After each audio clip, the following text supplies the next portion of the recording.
Alright guys, so after the collapse, our money will no longer have any value. So you will need to barter or trade to get the items you need. The ideal situation would be that you are so well prepared that you never need to trade with anyone.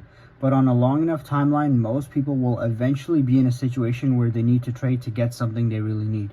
So today I'm going to give you guys some ideas on what to stockpile for bartering. Your body needs salt, and most people use it on a daily basis. The average person has maybe 5 pounds of salt in their home because they believe that the grocery stores will always be stocked up and they can just get more at any time. I'm sure most of you know this, but at one point in history, salt was used as a currency. And if the collapse happens, then it might become one of our currencies again. This will be something that every family will need after the collapse. For bartering, you should either buy small 1 kilogram packs so you can easily trade them and don't have to give a big 8 kilogram bag, or you can keep lots of medium-sized Ziploc bags so when it's time to trade, you can go into your salt supply, fill up a bag, and trade it with someone. I think you should have at least 40 pounds of salt stocked up if you want to have enough salt for yourself and some for bartering as well. The next item is toothpaste. So after the collapse, we're going to have people who will completely give up on themselves and their hygiene, and they will stop brushing their teeth. But there are still lots of people who will continue to try and stay clean and make life as close to normal as possible. The average person keeps maybe 2 or 3 tubes of toothpaste in their home. That supply is going to run out quickly, especially if it's a big family. So if you can go out now and stockpile lots of these packs of toothpaste, you'll have a really valuable trading item for the apocalypse. Next is instant coffee. Around 70% of people in North America drink coffee every day. And a lot of the coffee that people have in their home is regular ground coffee, which doesn't last very long. Whereas instant coffee can last a long time. So needless to say, people will run out of coffee and will want more. And not to mention that most people can't start their day without coffee. This will probably be one of the top 5 most sought after items after the collapse, and people will be willing to trade for it.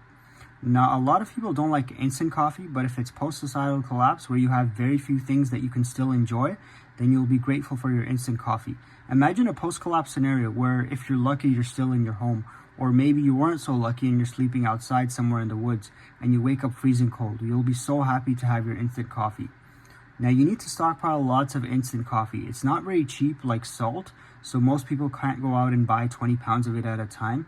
You'll have to buy maybe a couple jars a week and build up your supply slowly. I like these smaller packs because they're much better for bartering. I don't want to have to trade one of the big 2-pound cans unless I really have to. The next item is bars of soap. Hygiene will be extremely important if you want to avoid smelling bad and getting sick. And just like I mentioned with the toothpaste, some people will completely give up on hygiene and some people will continue to try and live a life that's as close to normal as possible.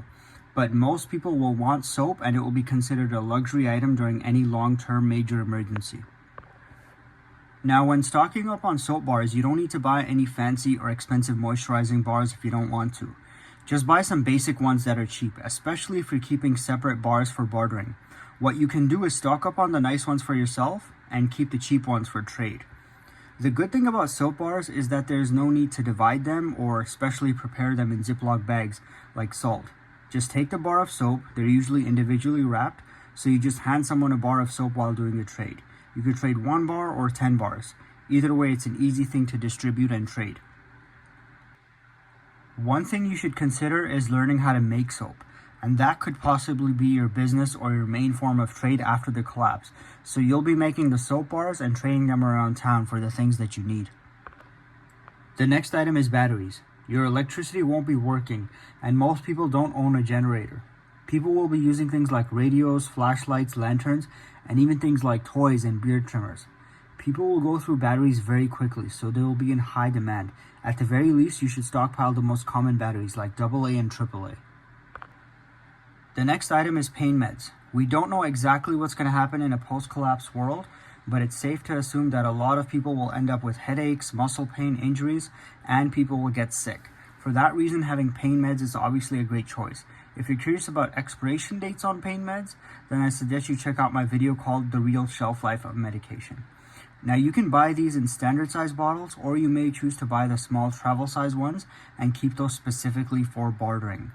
You can buy a bottle of 150 tablets for around $18, One standard size bottle of this could probably get you a couple 20-pound bags of flour after the collapse, depending on how badly someone needs it.